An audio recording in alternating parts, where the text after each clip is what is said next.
Hi friends, ഇന്ന് നമ്മൾ ഉണ്ടാക്കാൻ പോകുന്നത് നല്ലൊരു പൈനാപ്പിൾ റെയിൻബോ കേക്കാണ്. അതിൻ്റെ ഒരു സ്പഞ്ച് വാനില സ്പഞ്ച് ഞാൻ അപ്ലോഡ് ചെയ്തിട്ടുണ്ട് ഓൾറെഡി വീഡിയോ. അതൊന്ന് കണ്ടു നോക്കൂ. അപ്പോൾ ഞാൻ തലേദിവസം തന്നെ സ്പഞ്ച് റെഡിയാക്കി വെച്ചിരിക്കുകയാണ്. അപ്പോൾ ഓരോ കപ്പ് മൈദ വെച്ചിട്ട് ഉണ്ടാക്കിയിരിക്കുന്ന 2 കേക്കാണ്. അപ്പോൾ അതിനെ ഒരു ടോൾ കേക്കായിട്ട് ഞാൻ ഡെക്കറേറ്റ് ചെയ്യാനാണ് ഉദ്ദേശിക്കുന്നത്. അതാണ് 2 ഉണ്ടാക്കിയത്.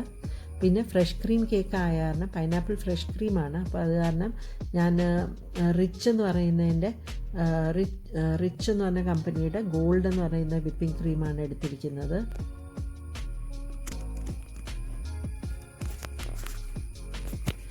അപ്പോൾ അത് വെച്ചിട്ട് ഞാനൊന്ന് വിപ്പ് ചെയ്ത് കൊടുക്കുകയാണ്. ആദ്യം നമ്മൾ വളരെ സ്ലോ സ്പീഡിൽ വേണം വിപ്പ് ചെയ്യാനായിട്ട്.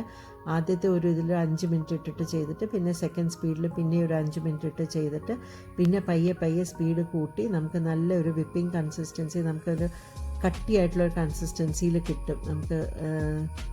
എന്നിട്ട് നമ്മളിതുപോലെ ഒരു സ്പാറ്റില വെച്ചിട്ട് അതിൻ്റെ അകത്ത് കുറേ എയർ കയറി കാണും കേട്ടോ, ചിലപ്പം നമ്മൾ അടിക്കുകയല്ലേ. അപ്പോൾ അതൊന്ന് ഇങ്ങനെ ഒന്ന് സ്പാച്ചില വെച്ചൊന്ന് ഫോൾഡ് ചെയ്ത് കൊടുക്കുമ്പോൾ അതിൻ്റെ അകത്ത് തങ്ങിയിരിക്കുന്ന വല്ല എയറൊക്കെ ഉണ്ടെങ്കിൽ പൊക്കോളും. അപ്പോൾ നോസിലിൽ ബ്ലോക്ക് ആവുമോ എയർ ബ്ലോക്ക് ആവുമോ ഒന്നും ചെയ്യത്തില്ല. നമുക്ക് ഫ്രോസ്റ്റ് ചെയ്തെടുക്കാനും ഒക്കെ ഭയങ്കര ഈസി ആയിരിക്കും. അല്ലെങ്കിൽ ഇത്തിരി പാടുപെടുന്നു. അതിൻ്റെ അകത്ത് എയർ കയറി ഇരിക്കുകയാണെങ്കിൽ നമുക്ക് ഫ്രോസ്റ്റ് ചെയ്യാനും അതൊന്ന് പുരട്ടിയെടുക്കാനും ഒക്കെ നല്ല പാടായിരിക്കും. പിന്നെ ഞാൻ ചെയ്തതെന്ന് വെച്ചാൽ ഞങ്ങളുടെ ആ കേക്കിനെ ഞാനൊന്ന് നേക്കഡാക്കി അതിൻ്റെ മുകളിലത്തെ ആ ബ്രൗൺ പോർഷൻസൊക്കെ ഒന്ന് വെട്ടിക്കളഞ്ഞ് അതിനെ ഒന്ന് ക്ലീനാക്കി വെച്ചിരിക്കുക. കണ്ടോ, അതിൻ്റെ മുകളിലത്തെ ബ്രൗൺ പോർഷനൊക്കെ ഞാൻ കളഞ്ഞു. അപ്പോൾ ഇങ്ങനെ നമ്മുടെ കേക്ക് നല്ല സോഫ്റ്റ് ആവും. അപ്പോൾ ഒരു കേക്കിന് ഞാൻ 3 ലെയറായിട്ടാട്ടോ മുറിച്ചിരിക്കുന്നത്. അപ്പോൾ 3 ലെയർ എന്ന് പറയുമ്പോൾ എൻ്റെ 2 കേക്ക് വരുമ്പോൾ 6 ലെയർ കിട്ടും എനിക്ക്. ഇത് ഞാൻ പൈനാപ്പിൾ ക്രഷ്, ഒരു കപ്പ് പൈനാപ്പിൾ ക്രഷ് 1 കപ്പ് വെള്ളവും കൂടി ഒഴിച്ചിട്ട് ഒന്ന് തിളപ്പിച്ചിട്ട് ആറിച്ച് വെച്ചിരിക്കുന്നത് ആണ്. അപ്പോൾ അത് ഞാനൊന്ന് പുരട്ടി കൊടുക്കുകയാണ് അതിൻ്റെ പുറത്ത്. അപ്പോൾ ഇങ്ങനെ ആകുമ്പോൾ നമുക്ക് നല്ല സോഫ്റ്റായി കിട്ടും നമ്മുടെ കേക്ക്. നല്ല കടയിൽ നിന്നൊക്കെ കിട്ടുന്ന പോലത്തെ ഇത് കിട്ടും. ഇനിയിപ്പോൾ പൈനാപ്പിൾ കേക്കല്ല, നമ്മൾ സാധാരണ വാനില കേക്കാണെങ്കിൽ നമുക്ക് ഇത് ജസ്റ്റ് ഷുഗർ സിറപ്പ് പോലെ ഉണ്ടാക്കിയിട്ട് ഇതുപോലെ നമുക്ക് എടുത്താൽ മതി, നമുക്ക് ചെയ്യാൻ പറ്റും. പിന്നെ ഇനി പൈനാപ്പിളല്ല, സ്ട്രോബെറിയോ ബ്ലൂബെറിയോ ഏത് വേണമെങ്കിലും നമുക്ക് ഇതുപോലെ തന്നെ ചെയ്തെടുക്കാം. അതിൻ്റെ തന്നെ ക്രഷ് വാങ്ങിക്കാൻ കിട്ടും. അപ്പോൾ ക്രഷ് വാങ്ങിച്ചിട്ട് ഇതുപോലെ നമ്മൾ ഇച്ചിരി വെള്ളം കൂടി ഒഴിച്ചിട്ട് തിളപ്പിച്ച് വെച്ച് കഴിഞ്ഞാൽ നമുക്കത് സോക്കാനുള്ള വെള്ളം കിട്ടും. പിന്നെ ഇത് ക്രീം ഞാനിപ്പോൾ അടിച്ചെടുത്തിരിക്കുന്ന ക്രീം നിങ്ങൾ കണ്ടല്ലോ, ആ ക്രീമിൻ്റെ അകത്ത് ഞാൻ കുറച്ചുകൂടി പൈനാപ്പിൾ ക്രഷ് ഇട്ടിട്ട് ഒരു 1/2 കപ്പ് പൈനാപ്പിൾ ക്രഷും കൂടി ഇട്ടിട്ട് ഞാനൊന്ന് മിക്സ് ചെയ്ത് വെച്ചിരിക്കുന്നതാണ്. അപ്പോൾ നമുക്ക് ഇത് പുരട്ടി ഇതിൻ്റെ അകം ലൈൻ ചെയ്യാൻ വേണ്ടിയിട്ടാട്ടോ. അപ്പോൾ ചെയ്യുമ്പോൾ നമുക്ക് നല്ലൊരു പൈനാപ്പിളിൻ്റെ ടേസ്റ്റ് കിട്ടും. നമുക്ക് നമ്മുടെ പൈനാപ്പിൾ കേക്കാണല്ലോ. അപ്പോൾ ഇതുപോലെ തന്നെ നമ്മൾ സ്ട്രോബെറിയൊക്കെ ആണെങ്കിൽ നമുക്ക് ഇതുപോലെ തന്നെ സ്ട്രോബെറിയുടെ ക്രഷ് ഇട്ട് കൊടുത്തിട്ട് ക്രീം നമ്മൾ ഒന്ന് വിപ്പ് ചെയ്യണ്ട, ജസ്റ്റ് ഒന്ന് മിക്സ് ചെയ്തെടുത്തിട്ട് ചെയ്ത് കൊടുത്തു കഴിഞ്ഞാൽ നമുക്ക് ഏത് ഫ്രൂട്ട് കേക്ക് വേണമെങ്കിലും ചെയ്തെടുക്കാം. അപ്പോൾ ഞാൻ ഇങ്ങനെ നല്ല പോലെ ഒന്ന് ക്രീം തേച്ച് കൊടുക്കുന്നുണ്ട്. ഇത് നമുക്ക് പൈപ്പിംഗ് ബാഗിലും ചെയ്യാം കേട്ടോ. ഞാൻ ആ സ്പാച്ചുല വെച്ചിട്ട് തന്നെ എളുപ്പത്തിന് വേണ്ടി അങ്ങനെ ചെയ്തു എന്നേ ഉള്ളൂ. പിന്നെ ഇത് പൈനാപ്പിൾ ക്രഷ് ഞാൻ കുറച്ച് അതിൻ്റെ പുറത്തൊന്ന് പുരട്ടി കൊടുക്കുകയാണ്. അപ്പോൾ ഇതുപോലെ തന്നെ ഞാൻ പറഞ്ഞില്ലേ, സ്ട്രോബെറിയോ ബ്ലൂബെറിയോ ഒക്കെ ആണെങ്കിൽ ഇതുപോലെ തന്നെ ചെയ്ത് കൊടുക്കുക.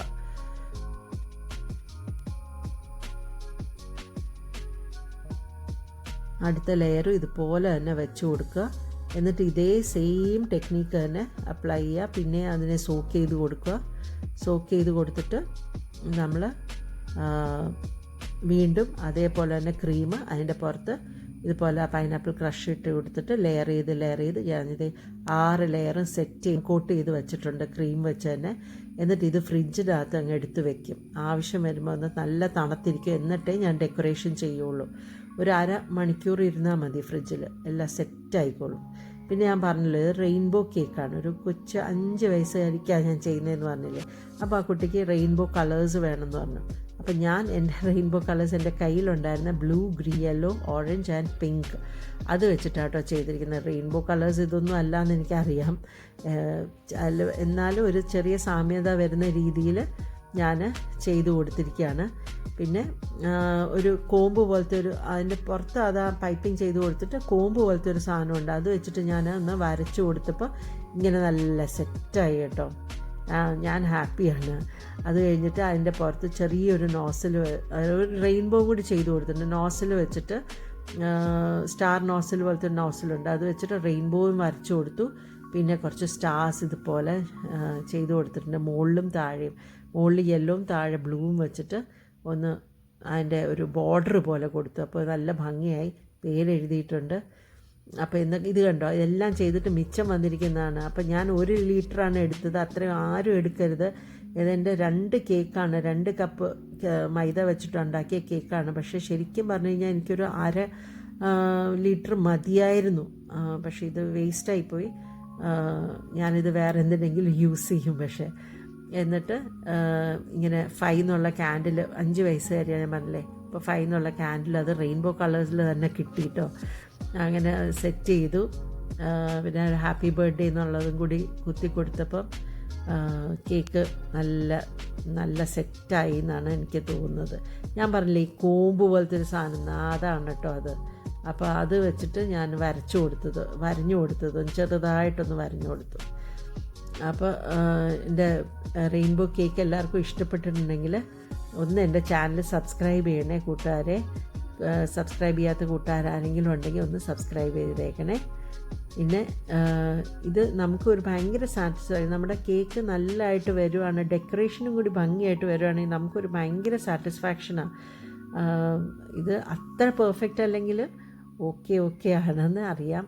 അങ്ങനെ ആണെങ്കിൽ മാത്രമേ ഞാൻ ഈ വീഡിയോ അപ്ലോഡ് ചെയ്യുന്നു എന്ന് പറഞ്ഞു. അപ്പോൾ ഞാൻ അപ്ലോഡ് ചെയ്തിട്ടുണ്ട്. Thank you for watching. By.